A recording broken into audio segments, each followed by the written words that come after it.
dare I lift this up, this very particular text, to say that I believe Paul may be doing the exact opposite of what we hear.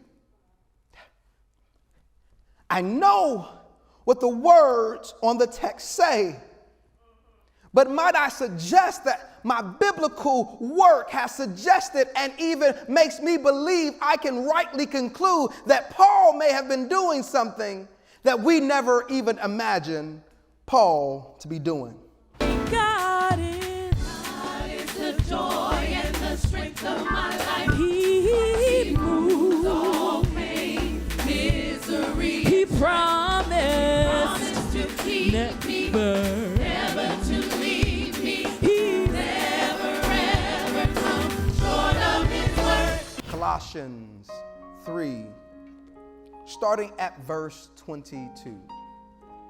And it reads, "Slaves, obey your earthly masters in everything you do. Try to please them all the time, not just when they are watching you. Serve them sincerely because of your reverent fear of the Lord. Work willingly at whatever you do, as though you were working for the Lord rather than for people. Remember that the Lord will give you an inheritance as your reward, and that the master you are serving is Christ. But if you do what is wrong, you will be paid back for the wrong you have done, for God has no favorites. Masters, be just and fair to your slaves." This is chapter 4, verse 1.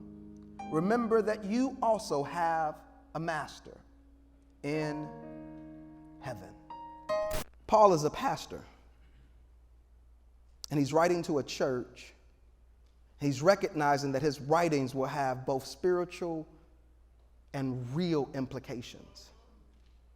And he's questioning, I believe strongly, that if he sends them out with all of this with no other boundaries, that this will be used to persecute the church worse than the church has already been persecuted. That your life would be undone before it ever gets started, because if Rome starts to read that we're telling women to stand up next to men, if Rome starts to read that we're telling children they have rights, if Rome starts to read that we're telling slaves that they are on par under Christ with masters, this would be our undoing. We would be snuffed out before we ever got started.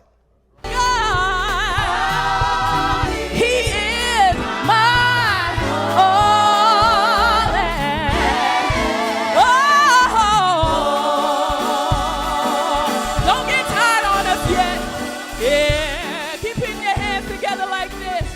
By which standard do we measure justice and fairness? Watch how he deals with that. He says, because remember that you also have a master. I think you missed it. Now, this is where you start getting deeper biblically, because Paul has said something without saying something.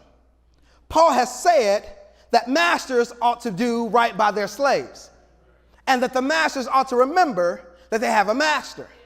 But if the masters have a master, then that means that the masters are slaves.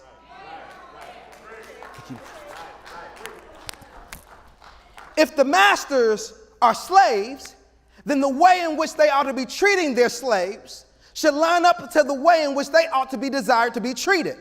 Therefore, they have an obligation now to live into something that's far bigger. It doesn't sound that way on face value. It sounds as if it's everything, but as that seed begins to be planted, if I got a master, then that means I am a slave. If I am a slave, I ought to be doing the same thing that Paul wrote earlier. Slaves, obey your master. Paul has written almost in the same fashion that some of the Negro spirituals will happen, right? Where you will be able to say one thing and everybody will hear it and not get all anxious, but you were really meaning another thing. Swing low, sweet chariot, coming forth to carry me home. You heard one thing, but it meant another thing. You wade in the water.